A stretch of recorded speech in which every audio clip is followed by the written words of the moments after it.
Matthew chapter 14, verse 22. Immediately, now everybody say immediately. Immediately. That's going to be important here in a minute. Immediately, Jesus made the disciples get into the boat. So this is immediately right after they got done ministering to all these people.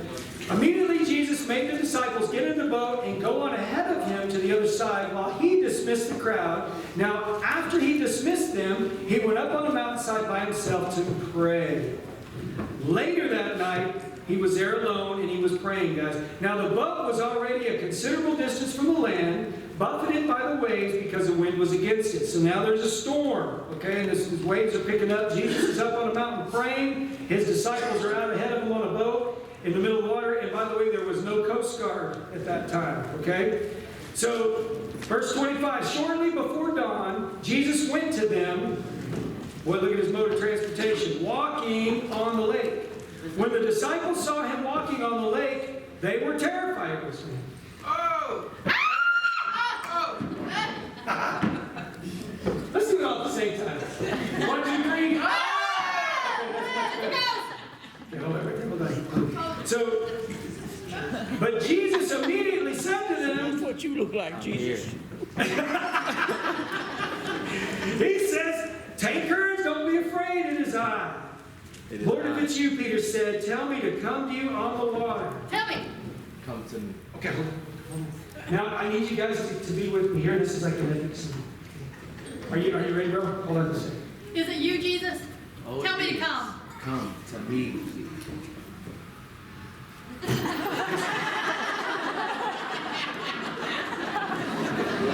What a drama queen.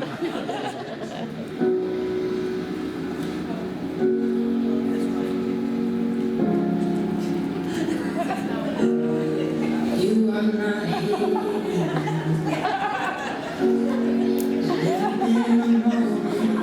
You are God. You are not holy. You have been broken. Your innocence stolen. I hear you with.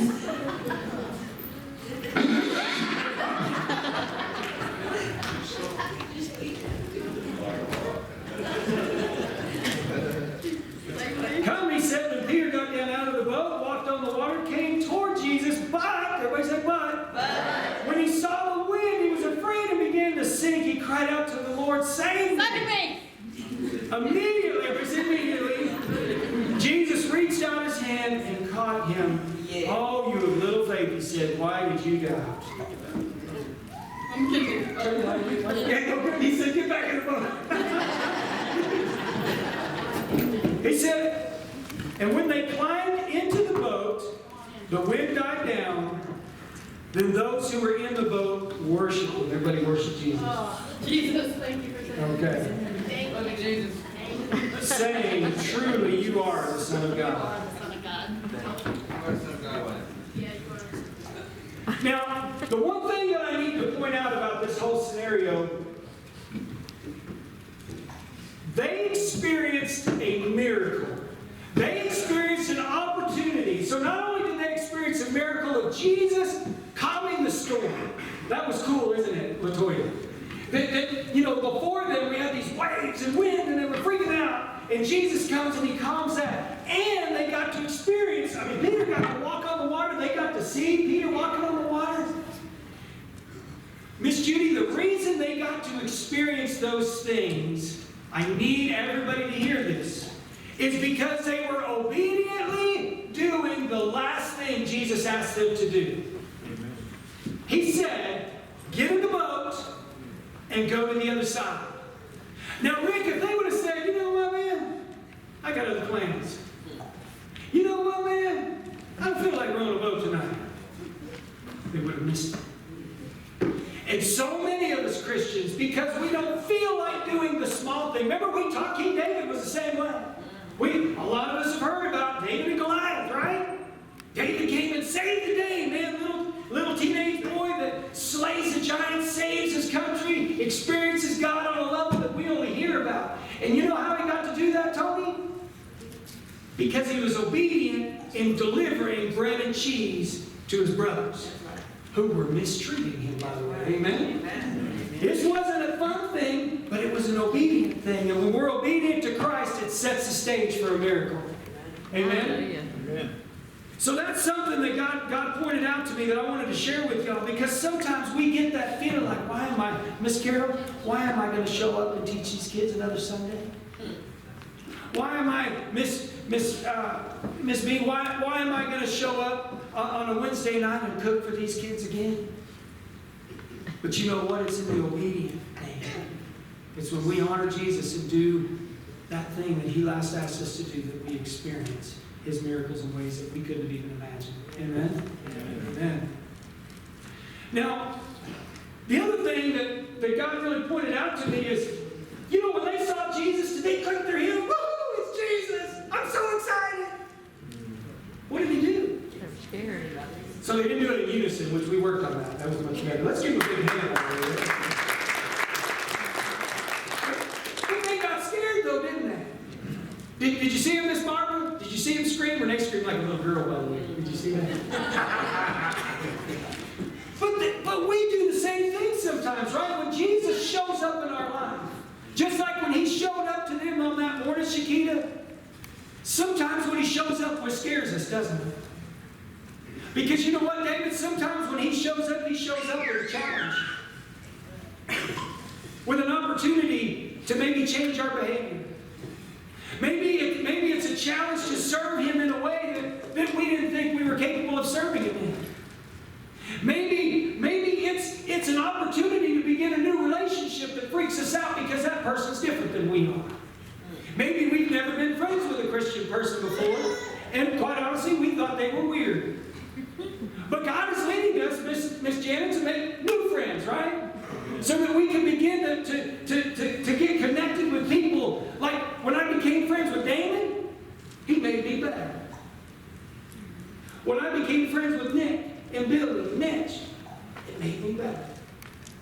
Those new relationships, how many of y'all got some new relationships? Woo, amen. Let's give God a praise offering for those new relationships. How many of y'all were freaked out a little bit by the new relationships? Yeah. Amen? Right? You saw that girl coming, ah!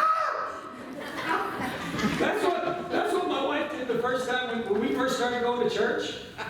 She was scared to death to get around the church ladies because she thought she was so imperfect and they were so perfect. Right? And God was calling her in a relationship with them because they're in our church, they're family now, right? Yeah. So she had to get over that fear, and then she's like, oh my gosh, well, they're cool just like I am. You know what I mean? But that initial response was like, I'm not screaming again because I got this on and I know that's probably going to be. But, guys, don't let Jesus freak you out. Because when He brings His challenges, when He brings those opportunities, He says, don't you be afraid. It's just me. Amen? Now, the other thing is that God showed me through this is when Jesus said, come, He didn't say, come on, Peter. Did you guys notice that in those verses? It was come open-ended, wasn't it, Doris? Jesus, when Peter said, if it's you, tell me to come, and He didn't say, come on, Peter. Just Peter.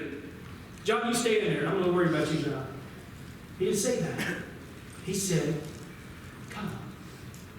And only one was coming. And you know what that got me thinking about, Gary, is this boat kind of represents our safety net. Our safe zone, our oh, what's the word I'm looking for? Comfort. Who said that? I love you so much. Our comfort zone, that's exactly what I wanted to hear. Thank you so much. And so, you know, that's kind of how we are, right? Because Jesus is calling us out of the boat. We're like, man, Jesus, I'll wait out in this water. I'll whore a little bit, but I ain't getting wet. I'm not about getting wet.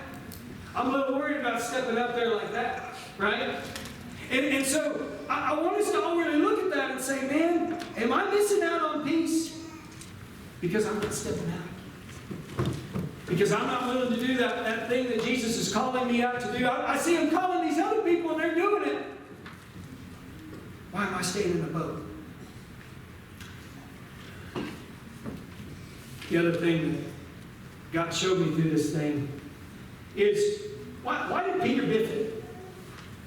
I wondered that. You know, so obviously, you know, we teach it because he took his gaze off of Jesus, right? He looked away from Jesus. Anytime we look away from Jesus and we begin to focus on the storm in our life, we're going to sin. And we know that when Liz is like, yeah, I heard that Dad 5,000 times. She's getting so mad at me for teaching this lesson. But I want us to look at it from a different point of view, though. This is what God showed me. The difference between Jesus walking on water successfully and Peter walking on water successfully was in preparation. Remember I told you, remember that word immediately? What was the first thing Jesus did whenever he finished ministering to those people? He went to pray. Ooh, say it loud. He went to pray. You know, Brandon, there was probably some tension there, right? Hey, we got to go to the other side, Jesus. We got other things to do.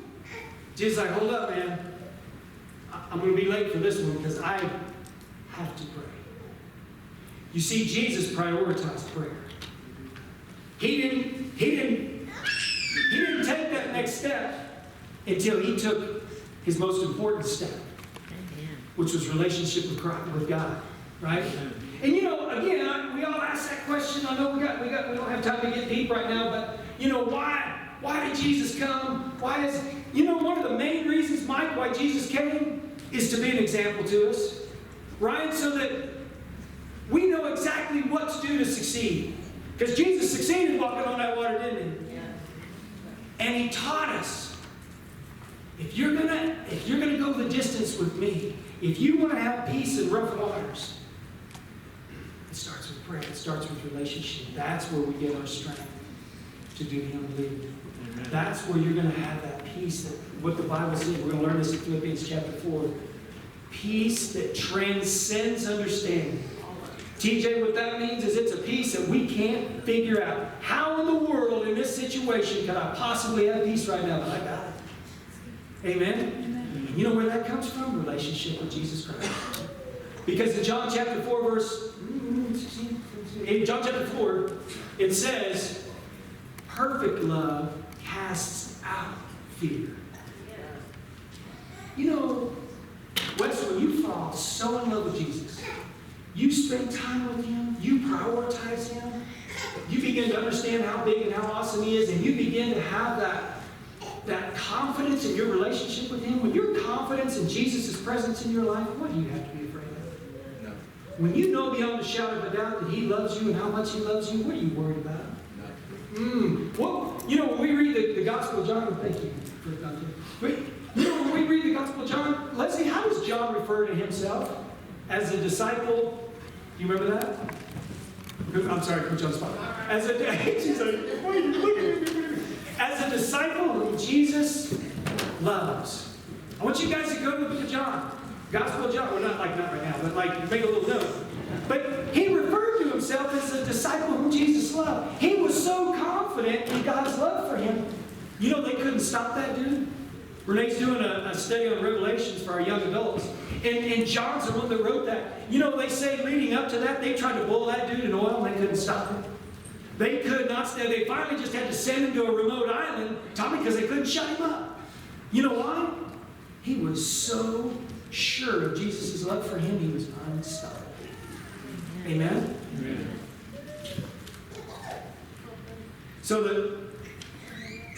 I'm sorry.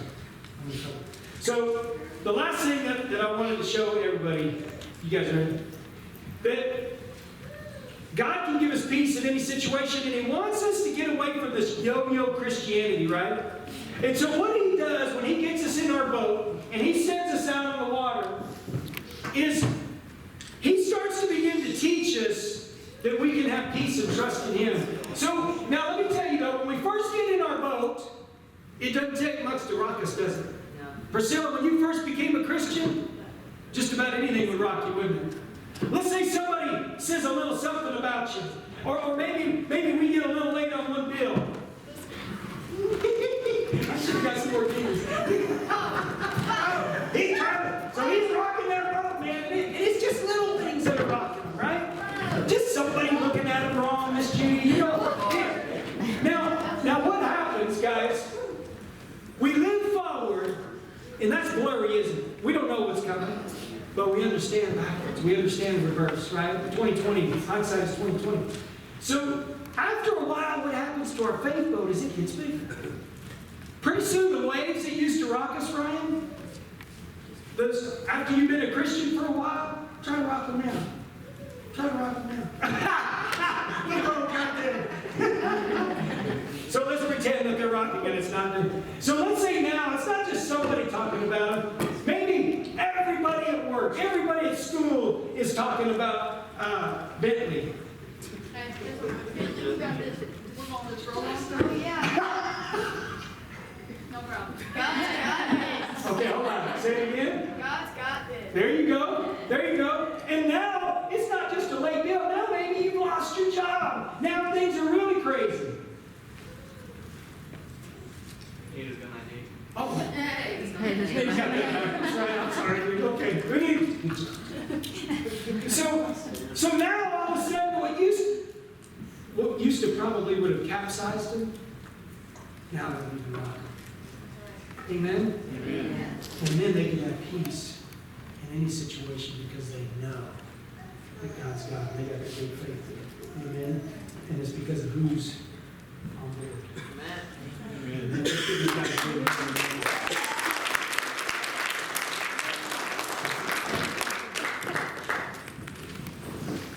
Miss Tammy, would you like to?